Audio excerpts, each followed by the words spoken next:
இன்றே சப்ஸ்கிரைப் செய்து உங்கள் ஃபேவரட் ஷோகளை காணுங்கள். நம்ம பொண்ணு தனா மேல உங்களுக்கு கோவம் இருந்தாலும் பாசம் என்னைக்கும் உங்களை விட்டு போக போறதில்ல. ஏங்க, உங்களுக்கு எது நியாயம்னு படுதோ அதை நீங்க செய்யுங்க.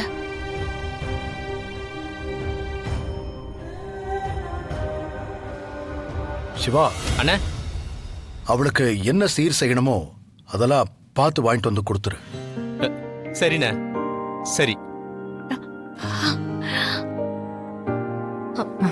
அண்ணே, என்னன்னு இப்படி சொல்றீங்க? என் பொண்ணு மேல இருக்கிற பாசத்துல சொல்லல. இன்னைக்கு ஊருக்கு முன்னாடி புவனேஸ்வரி பேச ஆரம்பிச்சிட்டா. தேவையில்லாத பேச்சுக்கு நம்ம இடம் கொடுக்க வேண்டாம். நீங்களும் இந்த குடும்பமும் வேண்டான்னு சொல்லிட்டு போனவளுக்காக நீங்க எதுக்காக நான் இவ்ளோ யோசிக்கிறீங்க? நான் அவளுக்காக செய்யல. புவனேஸ்வரி சொல்லிட்டானோ நான் இதை செய்யல. ரகுராமன் அவன் கடமையிலேருந்து மீறிட்டான்னு யாரும் பேசிடக்கூடாது. என்னோட கடமையை செய்யறதுக்கு நான் என்னைக்குமே தவற மாட்டேன். மாமா, இதுக்கு முன்னாடி கல்யாண பேச்சு வரும்போது நீங்க தானே அவளுக்காக வரதட்சணை எதுவும் கொடுக்க மாட்டேன்னு சொன்னீங்க. ஆமாண்ணே, அவ படிப்பு, இந்த விளையாட்டுல ஜெயிச்சது, இதெல்லாம் தானே நீங்க அவளுக்கு கொடுக்கற சீருன்னு சொன்னீங்க. இப்ப மட்டும் எதுக்குன்னு அதை மாத்திக்கணும்? அதுல எந்த மாற்றமும் இல்ல. அவ படிப்பு, திறமை இதுவே அவளுக்கான அங்கீகாரமா தான் இருக்கும். அதுலயே அவ தலை நிமிர்ந்து வாழலாம்.